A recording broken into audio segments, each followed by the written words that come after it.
Assalamualaikum warahmatullahi wabarakatuh. Waalaikumsalam. Akhirnya ketemu juga Buya Sakur. Namanya Pak. Nama saya Ciptadi dari Cirebon Kali Tanjung yang tadi Pak Badar sebutkan, santri YouTube juga. Saya sedang mencari teman sebetulnya, Pak, cari-cari di YouTube nih. Maksudnya mencari teman di keyakinan. Saya sedang banyak mengalami, ya alhamdulillah, ujian bertubi-tubi Bu ya. Dari sejak mencanangkan diri jadi orang benar nggak berhenti-berhenti. Nah, di 2 tahun terakhir ini yang paling berat. Cuman orang nggak pernah melihat dan saya juga nggak pernah ngasih tahu. Jadi saya sering ngasih nasihat ke teman-teman Bu ya. Sok kayak iya, tapi padahal hati sih jerit. Cuman ya alhamdulillah saya masih kuat dan mudah-mudahan insya Allah kuat. Amin. Nah, pertanyaannya, boleh nggak saya ngomong sesuatu kebaikan yang pernah saya lakukan, tapi pada saat empat mata Bu ya, sebagai contoh ke orang yang sedang saya ajak ngobrol misalnya, atau orang yang perlu motivasi gitu. Saya sendiri lagi banyak ujian tapi masih bisa ngasih motivasi orang. Nah, terus yang kedua pertanyaannya, menurut Buya tentang zikir itu apa? Karena saya salah satu santri Suryalaya juga, Abah Anom. Saya pernah lihat di YouTube Buya bilang, gedek-gedeknya beli dibayar. Gelek-gelek. Nah itu, karena selama ini saya juga menjalankan itu Bu ya, karena untuk memicu penyemangat dan cara yang disampaikan oleh dulu Abah Anom masih hidup, untuk menjalankan zikir supaya kita semangat dan ingat sama Allah. Yang tentang zikir bagaimana menurut Buya. Terus yang ketiga, setelah pulang dari sini atau setelah saya lihat dari YouTube-nya Buya nih, arahannya saya harus bagaimana cara mendekati Allahnya gitu. Itu aja Buya, mudah-mudahan ada pencerahan. Wassalamualaikum warahmatullahi wabarakatuh. Oke. Monggo silakan Buya. Oke. Ini janji Allah, ala bidzikrillahi tatmainnul qulub. Jadi berzikir itu dengan hati, bukan dengan mulut. Zikir itu ingat. Orang ingat itu bukan dengan mulut dong, dengan hati. Jadi kita mengucapkan itu hanya untuk meningkatkan konsentrasi sesungguhnya. Karena bagaimanapun dari sisi neurologi, apa yang kita ucapkan itu akan terdengar oleh telinga kita. Telinga kita punya memori, mulut kita punya memori. Jadi menyebabkan kita berzikir lebih terkonsentrasi.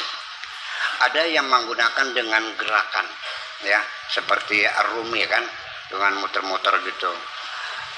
Itu perlu, ya bisa. Saya memahaminya. Karena bagaimanapun dengan menari ataupun dengan suara yang merdu dan memang itulah awal kejadiannya berzikir kepada Tuhan itu di tempat-tempat peribadatan. Itu didukung dengan musik dan nyanyian-nyanyian. Jadi namanya seni musik, seni tari itu asalnya dari tempat peribadatan. Nah, setelah terjadi perceraian atau perpisahan antara ibadah dengan seni musik, di situ musik menempuh jalannya sendiri dan akhirnya berkembang. Ada menjadi musik pop, ada country, ada jazz, ada reggae, nah, ya, keroncong dan sebagainya. Dan di Indonesia itu mazhabnya nggak jelas. Ada gambusnya, ada Indianya, ya ada keroncongnya dan sebagainya gitu. Tapi namanya, akhirnya lagunya lagu koplo, dangdut koplo itu. Ya, tapi ya bisa kita nikmati juga. Saya sendiri ketika mendengar suatu musik lokal dimanapun juga, saya tidak memberikan justifikasi atau penilaian, tapi saya lebih ingin menikmati musik-musik lokal itu. Itu sehingga saya tidak bisa akan memberikan penilaian bagus atau tidak. Kita berapresiasi itu bukan untuk menghukumi seseorang salah dan benar, tetapi mengungkap apa yang saya rasakan dari situ. Itu persoalannya. Nah, lalu kemudian berzikir itu bagaimana? Tapi baru dengan mulut. Saya tidak menyalahkan orang berzikir dengan mulut. Lumayan, masih mulut pun barangkali saja lama-lama turun ke hati. tidak ada salahnya. Nah, tetapi lalu bagaimanakah kualitas berzikir yang tertinggi? Di sini disebutkan alladzina yadhkurunallaha qiyaman wa qu'udan wa 'ala junubihim. Jadi berzikir itu non stop. Sambil berdiri, sambil duduk, sambil berbaring. Ini 3 aktivitas, berdiri, duduk, berbaring. Tidak ada 4-nya, hanya 3. Hidup manusia ada 3.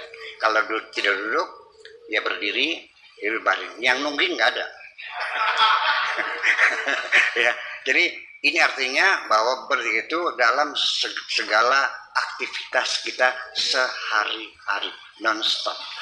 Lalu setelah itu alladzina yadhkurunallaha qiyaman wa qu'udan wa 'ala junubihim wa yatafakkaruna fi khalqis samawati wal ard. Mereka mengungkap asal kejadian langit dan bumi ini, melakukan penelitian. Untuk bagaimanapun juga Allah berjanji, Allah sudah menaklukkan alam semesta sebagai fasilitas untuk engkau hidup di bumi, untuk berbahagia, itu ditaklukkan oleh Tuhan. Artinya menaklukkan alam bukan dengan menyan, tapi dengan eksperimen semacam itu. Jadi apapun paradigma yang sifatnya hanya sekedar circumstances saja, ya itu ya bisa salah bisa benar.